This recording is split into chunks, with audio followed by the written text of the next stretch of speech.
क्योंकि हमें भी अपने बराबर समझिए, हमें भी बराबर समय दीजिए। अच्छे अगड़े, अच्छा बुरे अगड़े क्या होता है? जो लोग भेदभाव करते हैं, जो लोग हमारे जैसे लोगों को जाने के बाद मंदिर में गंगा जल से धुलवाते हैं, वो अच्छे नहीं हो सकते। मैं हूँ यासर मलिक। जिन्होंने बोट की डकैती की, वो सीसीटीवी में सब कुछ है, उसके बाद सीसीटीवी की रिकॉर्डिंग नहीं देना चाहते, उन्हें दिखाना चाहते हैं। कि आप अपने मन में जितना सोचना है वो सोचते रहिए, लेकिन हम लोग जो कर रहे हैं उसी दिल के साथ करते रहेंगे। और हम आपसे भी कहेंगे कि आप भी समाजवादी बनिए। कौन सा वाला, अखिलेश यादव का समाजवादी या राम मनोहर लोहिया का समाजवादी? और आप देख रहे हैं अपना YouTube चैनल YS3 न्यूज़। राष्ट्रवादी लोगों से बहुत सावधान हूँ। अगर उन्हें कोई भी मौका मिल जाएगा तो वही एजेंडा बना देंगे, वही नैरेटिव बना देंगे। मिर्जापुर में कालीन भाई, जौनपुर में कोडीन भाई।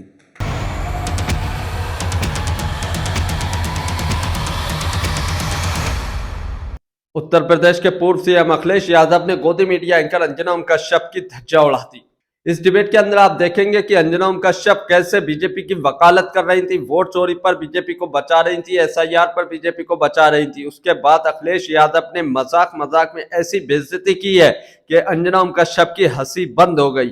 जितना वो हंस रही थी इस डिबेट में, जितना वो उछल रही थी, अखिलेश यादव ने ऐसा करारा जवाब दिया है कि गोदी मीडिया एंकर अंजना ओम कश्यप की बोलती बंद कर दी है। आप लोग ये पूरी डिबेट देखकर जाइए। उत्तर प्रदेश का चुनाव नजदीक है। अखिलेश यादव ने अपना पूरा प्लान भी बताया इस डिबेट के अंदर के वो आने वाले चुनाव में क्या कुछ करने वाले हैं और बीजेपी से किस तरीके से सतर्क रहने वाले हैं, और ये SIR और वोट चोरी के खिलाफ उनका क्या कदम होगा।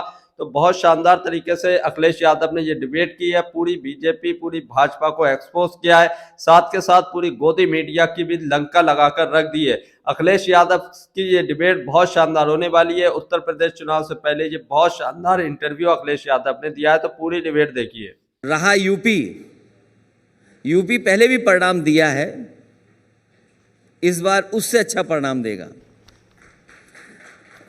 यूपी के बारे में ये कहा जाता है, अभी तक का पिछले कई वर्षों के ट्रैक रिकॉर्ड ऐसे हैं कि जो लोकसभा जीतता है वही विधानसभा चुनाव जीतता है।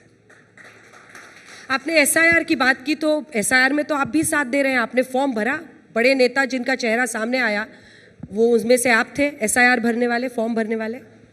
क्योंकि विरोध करने पर जब हम लोग सामने आए और विरोध करने की बात रखी तो सरकार ने स्वीकार नहीं की, और SIR को लेकर के देश के सभी नेता जो विपक्ष के हैं सब ने अपना पक्ष रखा। और मैं आज भी कहता हूं, जो मैं अभी खबरें सुन रहा हूं, हम उन खबरों में इसलिए नहीं जाना चाहते क्योंकि भारतीय जनता पार्टी अपने अधिकारियों के माध्यम से क्या बदलाव कराएगी अभी भी कुछ नहीं पता है।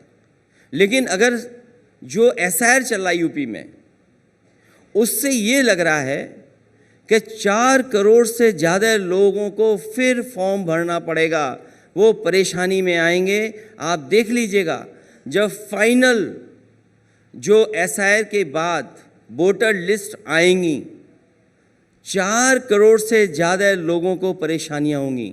ये डिजिटल इंडिया कहते हैं कि हम डिजिटल इंडिया में इतने स्ट्रॉन्ग हैं टेक्नोलॉजी में, समय समय पर AI की बातें करते हैं। सुनने में आया है जो ऐप बना है, मैपिंग ऐप, वो उतना सहयोग नहीं कर रहा है लोगों को। शायद ये हो सकता है कि विपक्ष को ये परेशानी आ रही हो, लेकिन एक बात ये भी चल रही है कि जो मैपिंग ऐप बनाने वाली जो कंपनी है या जो लोग हैं, उन्होंने भारतीय जनता पार्टी को इलेक्टोरल बॉन्ड दिए हैं। अब सोचिए आप, जिस कंपनी ने इलेक्टोरल बॉन्ड दिए हों बीजेपी को, उसी कंपनी का मैपिंग ऐप हो तो स्वाभाविक है आम जनता को तो परेशानी उठानी ही पड़ेगी। इसीलिए मैं कह रहा हूँ 4 करोड़ से ज़्यादा लोग परेशान होंगे। और ये परेशानी क्यों? आपके पास आधार था, आधार आपने ज़मीन रजिस्टर कराने में इस्तेमाल किया। सबसे महत्वपूर्ण चीज़ है बैंक अकाउंट, उसमें आपने इस्तेमाल किया आधार। आप आधार के से पासपोर्ट बनवा रहे हैं, आप आधार एडमिशन में इस्तेमाल कर रहे हैं। आपने आधार पे इतना संसाधन खर्च किया और उसके बाद आप आधार ही नहीं मान रहे हैं। ये कौन सा तरीका है? इसका मतलब ये है कि बीजेपी हार गई है। अब SIR के बहाने लोगों को डराना चाहती है, जो एनआरसी वो करा नहीं पाए, वो एसआईआर के माध्यम से वो लोगों को करा रहे हैं।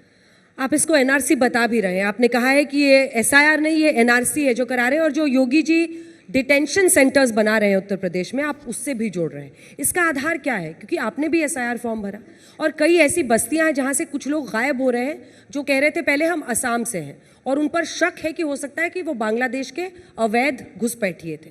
तो अब इसको आप कैसे लिंक कर रहे हैं? अगर वो अवैध है तो वो भाग रहे हैं। ये बात तो सरकार से पूछना चाहिए था कि एसआईआर से पहले आपने डिटेंशन सेंटर क्यों नहीं बनाए? एसआईआर शुरू होने से पहले डिटेंशन सेंटर क्यों नहीं बनाया आपने? और फिर घुसपैठियों की बात अगर आई है तो सरकार घुसपैठी 10 साल 11 साल में कितने आए हैं उसका भी आंकड़ा दें, और अगर आंकड़ा ज़्यादा निकलता है तो सरकार को इस्तीफा देना चाहिए, क्योंकि इतनी बड़ी एक्सरसाइज आप करा रहे हैं और आप कह रहे हैं कि घुसपैठिए आ गए। और घुसपैठिए कब आ गए? 11 साल में आए क्या? ये तो इसका जवाब तो देना पड़ेगा उनको। ये कोई घुसपैठियाँ नहीं है, कोई डिटेंशन सेंटर की तैयारी नहीं है, ये केवल डराने की तैयारी है, क्योंकि वो जानते हैं अब सत्ता में रुकने वाले नहीं हैं। आप सोचिए, लुढ़कती हुई सरकार का रुपया लुढ़क रहा है। रुपया कितना लुढ़क गया? और हमारे यहाँ तो कई उत्तर प्रदेश में लोग सपना दिन में रात में इसी का देखते हैं कि वो कुर्सी कैसे छीन लें। ये जो डिटेंशन का बहाना इसलिए है कि कुर्सी कैसे बचा के रखें। जब भी कुर्सी को खतरा होता है, बीजेपी के लोग कम्युनल हो जाते हैं, और बहुत ज़्यादा कम्युनल हो जाते हैं। लेकिन हम लोगों ने भी रास्ता ढूंढ लिया है। इस बार पीडीए के लोग मिल कर के, सब एक साथ होकर के इस लोकतंत्र को मजबूत करने जा रहे हैं, संविधान को मजबूत करने जा रहे हैं। पीडीए आपने पिछले चुनाव में भी किया और लोकसभा चुनाव में वो आपके साथ आया भी, और सबने नतीजे देखे। बिहार में क्या हुआ? मतलब Akhilesh Yadav as a political strategist की मैं बात कर रही हूँ, आपको क्या समझ में आता है कि बिहार का ऐसा नतीजा कैसे आया? एनडीए इतना हावी कैसे हुआ, और तेजस्वी यादव परफॉर्म क्यों नहीं कर पाए, कांग्रेस परफॉर्म क्यों नहीं कर पाई? हालांकि पॉलिटिकल स्ट्रैटेजिस्ट मैं नहीं हूँ, देश के सबसे बड़े पॉलिटिकल स्ट्रैटेजिस्ट वहाँ चुनाव लड़ रहे थे, पीकेपी पार्टी। तो क्या बोला आपने? पीकेपी, पीके पार्टी हाँ। क्योंकि पीके हालांकि स्वराज उनका नाम पार्टी का है, लेकिन हम पार्टी तो उन्हीं के नाम से है, तो पीके की पार्टी। तो उनसे बड़ा कोई पॉलिटिकल स्ट्रैटेजिस्ट नहीं है। लेकिन जब वो ज़मीन पे गए तो स्वाभाविक है, उन्होंने देखा होगा कि भारतीय जनता पार्टी की मशीनरी क्या है, वो नैरेटिव कैसे बनाते हैं। किसी ने यूट्यूब में कोई गाना गा दिया, वो नैरेटिव बना दिया। कोई कहीं यूट्यूब पे न जाने कितने सिंगर्स हैं, अगर थोड़ा भी कोई गाना गाना जानता है तो एआई की हेल्प से गाना बना दे रहा है। तो ये नहीं, लेकिन जहाँ तक हम यूपी की बात कर रहे हैं, पीडीए के लोग बिल्कुल तैयार हैं इस बार इन भारतीय जनता पार्टी के लोगों को मुकाबला करने के लिए। बिहार से हम सीख सकते हैं। बिहार में तेजस्वी मुख्यमंत्री बनते, जो कमियां रहीं। डिबेट को पूरा देखकर जाइए। अब आगे गोदी मीडिया एंकर की खूब ज्यादा बेइज्जती करने वाले अखिलेश यादव और बीजेपी की और ज्यादा पोल पट्टी खोलने वाले हैं। डिबेट देखिए। हम उनसे भी बात करेंगे और जानकारी लेंगे। कुछ जानकारी हासिल हुई है, लेकिन यूपी अलग है। यूपी का चुनाव बड़ा अलग होता है। अखिलेश जी आज बहुत खुश होंगे पीके, आपने उनका इतना नाम लिया, बेचारे सीट ना आई तो क्या हुआ, अखिलेश जी ने उनकी चर्चा की।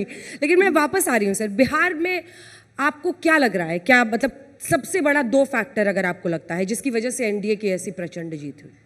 क्या जो आपसी एक तालमेल बैठना था महागठबंधन के साथियों में, तेजस्वी जी का नाम अनाउंस होना था, सीट बंटवारा था, फ्रेंडली फाइट हमने सुना। फ्रेंडली फाइट क्या होता है 10 सीटों पर?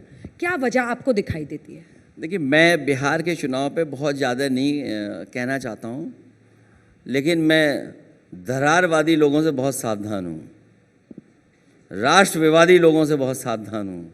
अगर उन्हें कोई भी मौका मिल जाएगा तो वही एजेंडा बना देंगे, वही नैरेटिव बना देंगे। इसलिए हम लोग बहुत सावधान हैं उन लोगों से, और हमसे ज़्यादा सावधान उनके लोग अपने लोग हैं। क्योंकि सुनने में आ रहा है जो मीडिया को समय समय पर नैरेटिव और एजेंडा देते थे।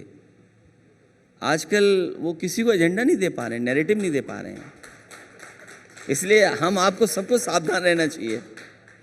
आप जो मुस्कुरा एजेंडा रहे तय करते थे उनके साथ भी कोई नहीं खड़ा है। इसलिए भारतीय जनता पार्टी अपने सगे लोगों के साथ भी नहीं है कभी कभी। आप मुस्कुरा रहे हैं तो हम भी मुस्कुरा के कह देते हैं कि आप अपने मन में जितना सोचना है वो सोचते रहिए, लेकिन हम लोग जो कर रहे हैं उसी दिल के साथ करते रहेंगे। जज करने के लिए आज तमाम लोग आते हैं, लेकिन कई बार ये सवाल उठता है कि यूपी में तो आपने कर दिखाया, यूपी में आपने एक टफ चैलेंज दिया ना, वो टफ चैलेंज बिहार में क्यों नहीं हो पाया? ये तो एक प्रैक्टिकल क्वेश्चन है और इसका जवाब आना चाहिए। देखिए, बिहार में मैंने खुद कैंपेन किया, मुझे पूरे चुनाव में कहीं नहीं लगा कि चुनाव तेजस्वी हार रहे हैं, कहीं मुझे किसी सभा में नहीं लगा। लेकिन जो वोट गिना जाता है वो अलग तरीके से गिना जाता है।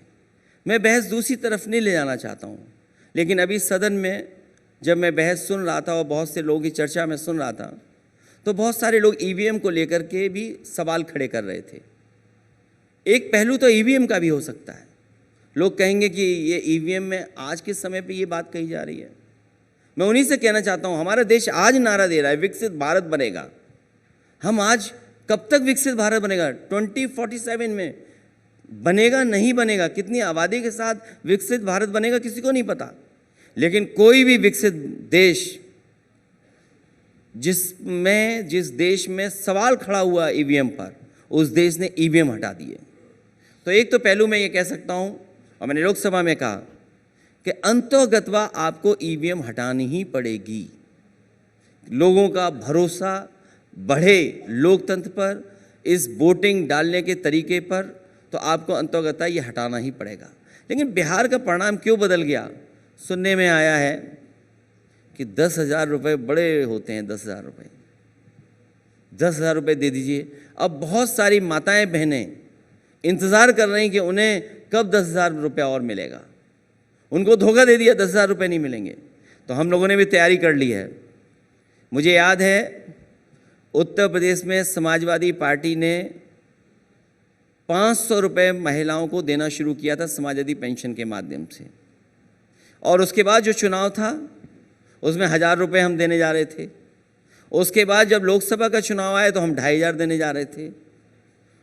पिछला चुनाव जीत गए और अगला चुनाव होने जा रहा है जब 27 का, तो हमने बीजेपी से सीख करके हिसाब किताब लगाया है कि अगर हमारी माताएं बहनें जो उत्तर प्रदेश की थीं, उन्होंने जो पैसा खोया है 500 500 500, अगर हिसाब लगाएं तो लगभग 3,000 रुपये बनते हैं। तो 12 महीने देना है 3,000, तो कितना हुआ? 36,000 रुपये। और क्योंकि इतने साल नहीं मिला तो उसका इंटरेस्ट भी हम जोड़ रहे हैं 4,000। तो समाजवादी हम लोग तय करेंगे कि गरीब माताएं बहनों को साल में 40,000 रुपये हम लोग देने का काम करेंगे। अगर 10,000 से सरकार बन सकती है तो 40,000 हम लोग देने जा रहे हैं। और बीजेपी वालों से कहेंगे कि आपने तो वादा लाखों का किया था, वो कहाँ है रुपया? और ये रुपया कहाँ से आएगा, इसका भी मेरे पास गणित है कि रुपया आएगा कहाँ से। बताइएगा अभी या बाद में? वैसे आपने कहा कि 10,000 पे सरकार बन सकती है, तो 40,000 पे तो पक्का बनेगी। तो मैं कहाँ से पैसा आएगा? कोई भी यहाँ जो बैठा हो हॉल में, जिसके पास मोबाइल है, वो गूगल करके देखे कि देश के 10 उद्योगपति उधार कितना कितना रुपया है।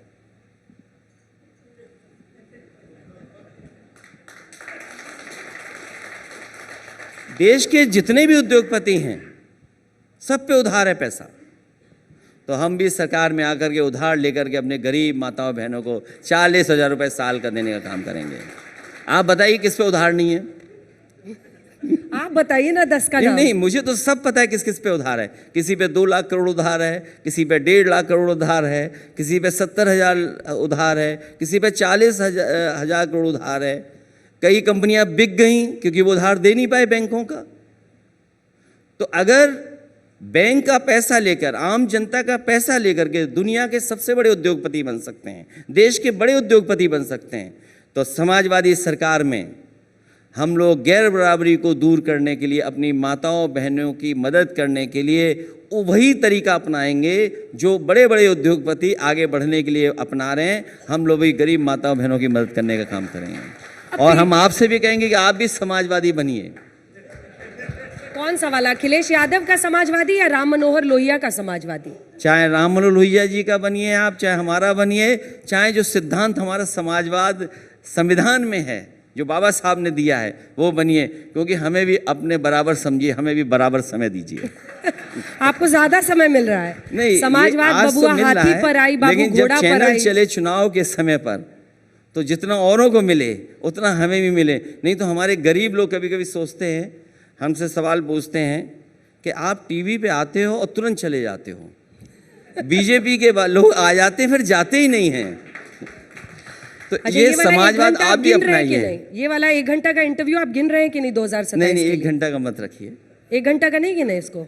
एक अब तो घंटा काउंट ऑन, आप तो 398 दिन आपने गिन लिया, तो अब तो इंटरव्यू काउंट में आ जाएगा 1 घंटा। तो इसलिए अगर चैनल भी समाजवादी हो जाएंगे तो हमें भी बहुत समय मिलेगा, हमारी भी बात जनता तक बहुत पहुंचेगी। अगला सवाल जिस पर मैं आना चाहती हूँ अखिलेश जी, पीडीए का फुल फॉर्म क्या है? क्योंकि पिछड़ा, दलित और ए से क्या है? 3-4 गिना मत दीजिएगा। क्योंकि आपने जो बताया है उसको और आगे जोड़ता हूँ। ठीक है। पीड़ित, दुखी, अपमानित।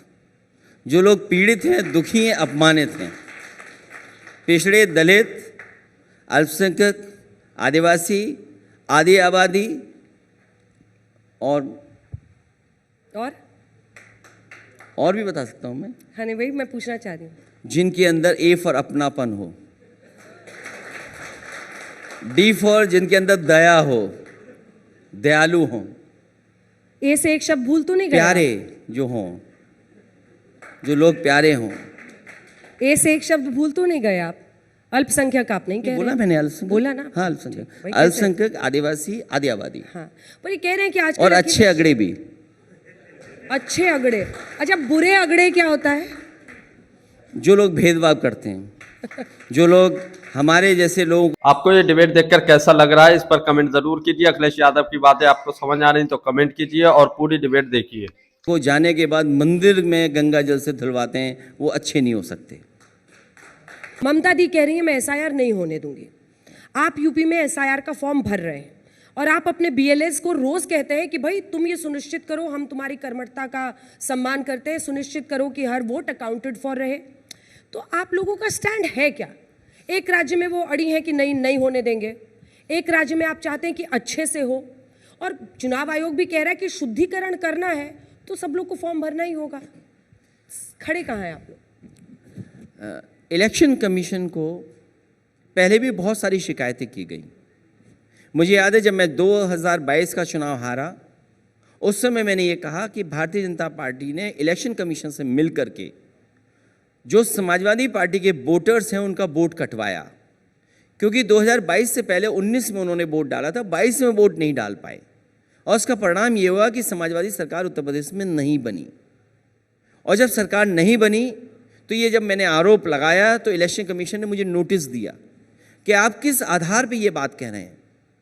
तो मैंने अपनी पार्टी के कार्यकर्ता नेताओं को जिम्मेदारी दे करके और ये ढूंढे कि जो वोट 19 में पड़े थे और 22 में नहीं डाल पाए जो लोग, उनके विद एफिडेविट हम लोगों ने इलेक्शन कमीशन को जमा किया। उसमें हजारों ऐसे लोग थे। 18,000 आपने भेजा था? हाँ, हजारों थे, 18,000 तो पूरी लिस्ट दी। एफिडेविट के लोग कम दिए मैंने, हाँ। लेकिन एफिडेविट के साथ दिया मैंने, उस पर किसी पे भी कार्रवाई नहीं की। और आज जब एसआईआर यूपी में हो रहा है, पीडीए के लोगों का वोट कट जाए, पिछड़े, दलित, अल्पसंख्यक, आदिवासी भाइयों के वोट कट जाएं, जो एडीएम होते हैं जिनको सबसे ज़्यादा देखना है चुनाव किस तरीके से वोटर लिस्ट बननी है, और उसके नीचे जो अधिकारी हैं बीएलओ, एसडीएम, एआरओ और एक और जो पोस्ट होती है इलेक्शन कमीशन का पूरा काम देखते हैं, वो जानबूझ करके ऐसे अपॉइंट किए हैं जो समाजवादी पार्टी का वोट काटने में लग जाएं। और अब सुनने में आया है, अभी मैं खबरें पढ़ रहा था कि बीजेपी को ये लग रहा है कि उसका वोट नहीं बना है। ये सब झूठ है। ये फैला रहे हैं। ये अधिकारियों से मिलकर के देखिएगा, कंप्यूटर पे अपडेट करा देंगे। जिस समय फॉर्म नहीं बटा था उस समय इलेक्शन कमीशन ये कह रहा था कि 99.45% हमने फॉर्म बंटवा दिए हैं और अभी उतने परसेंट कलेक्ट नहीं हुए फॉर्म, अभी फॉर्म्स कलेक्ट नहीं हुए, पूरे अपडेट नहीं हुए हैं। और आप देखिएगा जब रिजल्ट आएगा तो कहेंगे कि हमने फॉर्म सब जमा करा लिए हैं और इतने वोट कट गए। ये साजिश अधिकारी मिलकर के इलेक्शन कमीशन से कर रहे हैं। तो ये साजिश रचने में इनको लेट हो गई 1 साल की, क्योंकि ये 24 में भी कर सकते थे। 24 में आपने इतनी अच्छी परफॉर्मेंस की, अगर सरकार मेजॉरिटी की नहीं बन पाई तो यूपी आपकी ताकत उसके लिए भारी पड़ी। तो ये साजिश 1 साल पहले उनको नहीं सूझी। मैं ये कहता हूँ 19 से पहले क्यों नहीं किया, 22 से पहले क्यों नहीं किया सर।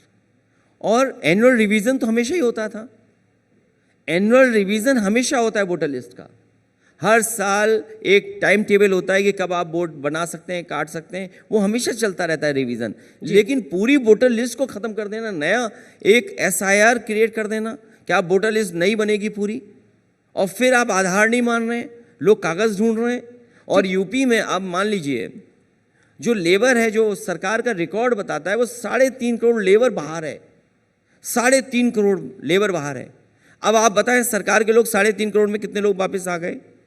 घर के लोगों ने अगर फॉर्म भर दिया उन पे FIR कर दे रहे हैं आप, जबकि ये है इलेक्शन कमीशन का कि परिवार के सदस्य फॉर्म भर सकते हैं। और आप देखिए रामपुर में 2 बेटे जो बाहर थे उनकी माँ ने फॉर्म भर दिया, वो फॉर्म भर सकती हैं, उन पे FIR करा दी। और अधिकारी, जिलाधिकारी ने इसलिए FIR कराई क्योंकि जिलाधिकारी अपने नंबर बढ़ाना चाहते थे मुख्यमंत्री पर। आप सोचिए ये स्थिति है कि जो फॉर्म भरे उस पर FIR, और 3.5 करोड़ लोग बाहर गए हैं, वो डेटा सरकार के पास है। वो कहाँ है 3.5 करोड़ लोग? ठीक है, वो कब यूपी आए थे जो फॉर्म भर गए? सरकार ये बताए कि 3.5 करोड़ लेबर यूपी की बाहर है, महाराष्ट्र में है, दिल्ली में है, गुजरात में है। गुजरात में तो SIR हो रहा है, महाराष्ट्र में SIR नहीं हो रहा, दिल्ली में SIR नहीं हो रहा। और अभी हम लोगों ने बिहार में देखा कि कुछ लोगों जिन्होंने दिल्ली में वोट डाला था वो बिहार में भी वोट डाल के आ गए, लेकिन इलेक्शन कमीशन चुप बैठा हुआ है, कोई कार्रवाई नहीं कर रहा। अखिलेश जी, मैं अगले विषय पर जाऊं उससे पहले एक सिंपल सवाल, SIR होना चाहिए या SIR नहीं होना चाहिए? नीयत साफ हो तो होना चाहिए, और जनता को परेशान नहीं करना चाहिए। इन्होंने नोटबंदी में परेशान किया, क्या भ्रष्टाचार खत्म हो गया? आप देखिए यूपी में तो चल रहा है, मिर्जापुर में कालीन भाई, जौनपुर में कोडीन भाई। भ्रष्टाचार कहाँ कम हो गया? नोटबंदी में तो यही तो था कि भ्रष्टाचार कम हो जाएगा, क्या कम हो गया? GST ने बताओ व्यापार बढ़ाया कि घटाया? GST कानून इसलिए लाया गया था कि व्यापार सरल हो जाए, सरलीकरण हो जाए, लेकिन क्या स्थिति है व्यापार की? आपको ये डिबेट देखकर कैसा लगा, इस पर अपनी राय जरूर देकर जाइए। और जो अखिलेश यादव ने गोदी एंकर की धज्जियां उड़ाई हैं, जो हंसी हंसी में उनकी मजाक बनाई है, आपको वो देखकर कैसा लगा? और अखिलेश यादव ने जो बातें बोली है, जो सारी सच्चाई बताई, उसके बारे में आप क्या कहते हैं, कमेंट जरूर कीजिए। इलेक्शन कमिश्नर के अपॉइंटमेंट में चीफ जस्टिस ऑफ इंडिया थे, आपने चीफ जस्टिस ऑफ इंडिया क्यों हटा दिया? क्योंकि आप अपना कोई इलेक्शन कमिश्नर बनाना चाहते हैं जो आपकी मनमर्जी से चले। यूपी में बाई इलेक्शन हम लोगों ने देखा, जो बाई इलेक्शन हुआ है उसी की वजह से CCTV नहीं दे रही है, इन्होंने फुटिंग मना कर दिया। आज के ज़माने में सोचो, चोर पकड़े जा रहे हैं CCTV से। दिल्ली में कई घटनाएं होती हैं CCTV से पकड़े जाते हैं, यूपी में कई घटनाएं हुई CCTV से पकड़े गए, लेकिन जिन्होंने वोट की डकैती की वो CCTV में सब कुछ है, उसके बाद CCTV की रिकॉर्डिंग नहीं देना चाहते, उन्हें दिखाना चाहते हैं। लेकिन बिहार में तो अभी अवेलेबल है 45 दिनों तक, जिसमें काफी हम तो ये कहते हैं कि यूपी में जो केवल 3 बाई इलेक्शन है, मीरापुर में किसने वोट डाला, कुंदरकी में किसने वोट डाला, आप केवल 2 की CCTV रिकॉर्डिंग निकलवा लीजिए, आपको पता लग जाएगा। पुलिस प्राइवेट वर्दी में वोट डाल के आ गई। सोचिए, कोई कल्पना कर सकता है कि पुलिस प्राइवेट ड्रेस में वोट डाल के आ जाए? हम इलेक्शन कमीशन को शिकायत करते रहे, इलेक्शन कमीशन ने कोई कार्रवाई नहीं करी।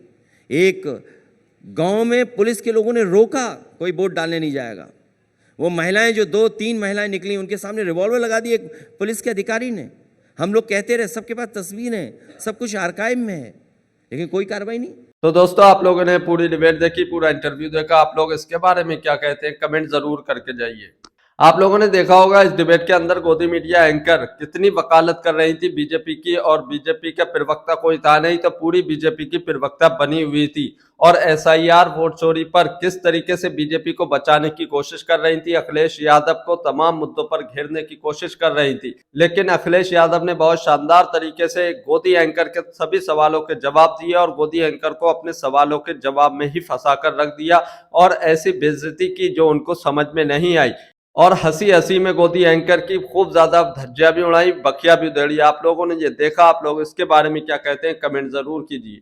और जो यूपी में एसआईआर हो रहा है उस पर अखिलेश यादव ने बोला कि किस तरीके से पीडीए के वोट काटने की पूरी साजिश की जा रही है, और जो अधिकारी हैं वो भी ऐसे ही अपॉइंट किए गए हैं जो पीडीए के वोट काटे। उत्तर प्रदेश में हो रही एसआईआर प्रक्रिया पर अखिलेश यादव ने अपनी सारी शंकाएं बताई और डर बताया कि आगे क्या कर सकती है बीजेपी, और ये एसआईआर क्यों हो रहा है, क्योंकि हर साल एनुअल रिवीजन तो होता है, लेकिन ये एसआईआर अभी क्यों निकाला गया है, 22 में 19 में क्यों नहीं किया गया।